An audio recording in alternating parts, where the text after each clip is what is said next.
Bonsoir à toi. Je voudrais commencer cette vidéo sur le livret de Pâques en te proposant une devinette. Tu es prêt? Je te propose de compléter une phrase que Jésus a dite. Peut-être la connais-tu, peut-être t'en souviens-tu, ou peut-être pourras-tu la deviner. Alors écoute bien ceci. Jésus a dit, il est écrit, ma maison sera appelée une maison de... De quoi? La maison de Dieu doit être une maison de ta. Est-ce que tu as trouvé? Ok. Pour t'aider, je te propose un choix multiple. La maison de Dieu sera appelée une maison de leçon d'école du dimanche, de divertissement, une maison de prière ou une maison de joie. Alors, c'est bien ça. La maison de Dieu sera appelée une maison de prière. Ce jour-là, Jésus est à Jérusalem et il se rend dans la maison de son Père, dans la maison de Dieu, au temple de Jérusalem. Le temple de l'époque était comme notre bâtiment d'église Connect aujourd'hui. Que faisons-nous quand nous venons à l'église? Nous venons rencontrer nos frères et sœurs, rencontrer Dieu, écouter sa parole, lire la Bible et prier. Eh bien, Jésus allait au temple ce jour-là pour faire la même chose, parler avec ses frères et sœurs, rencontrer Dieu et écouter sa parole. Tout comme toi, quand tu vas à l'église Connect le dimanche matin par exemple, eh bien Jésus, lui, il allait au temple. Quand Jésus arriva dans la cour du temple ce jour-là, quelle ne fut pas sa surprise en découvrant un marché. Oui, un marché, un sacré bazar de marché d'ailleurs, avec des vendeurs d'animaux, des échangeurs d'argent, une grosse cacophonie, un vrai remue-ménage. Les vendeurs criaient certainement « Regardez mes pigeons, regardez comme ils sont beaux !» T'imagines-tu un peu, un dimanche matin, devant notre église? Tu pousses la grille tranquillement pour te rendre compte que le Colruyt d'en face a déménagé dans la cour de devant. Tu serais bien surpris, n'est-ce pas? Peut-être que cela te ferait tout d'abord un peu sourire, mais pas pour longtemps. Non, tu n'es tout de même pas venu à l'église pour faire tes courses. Bien sûr que non. Et puis, toutes ces marchandises, elles te bloqueraient le chemin vers l'église. Et puis, le bruit des vendeurs te distrairait pendant le culte. Tu ne serais pas content, n'est-ce pas? Eh bien, Jésus, non plus. D'autant plus que ces vendeurs n'étaient pas des gentils vendeurs ordinaires, non. Ils étaient malhonnêtes. Ils profitaient des gens. Ils vendaient leurs marchandises à des prix très élevés. Ces marchands n'étaient pas intéressés par Dieu, ni par personne d'ailleurs. Ils n'étaient intéressés que par l'argent, faire le plus d'argent possible.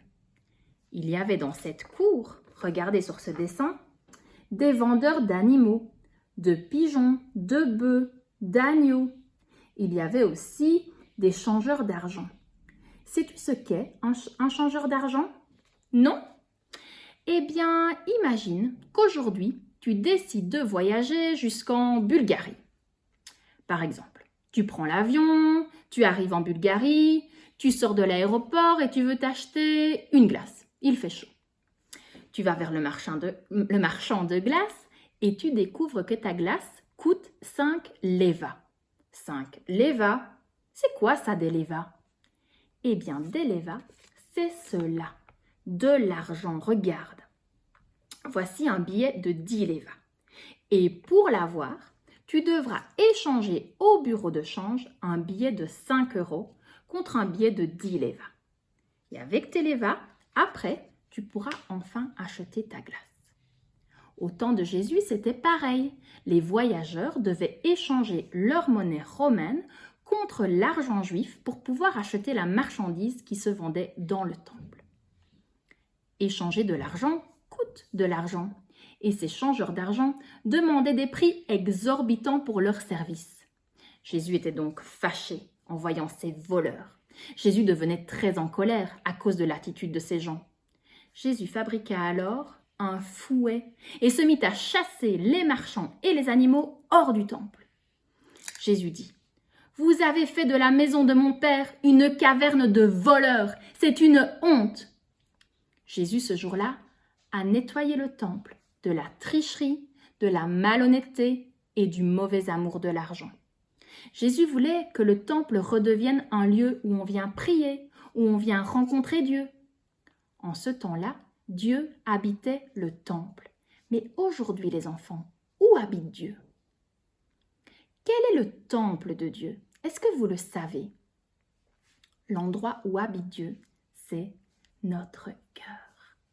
Nos cœurs sont le temple de Dieu.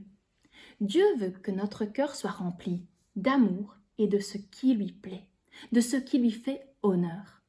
Jésus veut aussi nettoyer notre cœur de tout ce qui n'a pas sa place dedans, de tout ce qui est mal. Regardez les enfants. Un papillon ou un oiseau est fait pour voler. Dieu l'a créé pour cela et il est donc heureux quand il le fait. Un poisson est fait pour nager. Dieu l'a créé pour cela et il est heureux quand il le fait. Nous avons été créés pour aimer Dieu et notre cœur est heureux quand il le fait. Alors, ce soir, je t'invite à prendre un moment pour penser à ce qu'il y a dans ton cœur. Si c'est l'amour de Dieu, si c'est l'amour des autres, l'envie de faire le bien, eh bien garde bien ça précieusement dans ton cœur.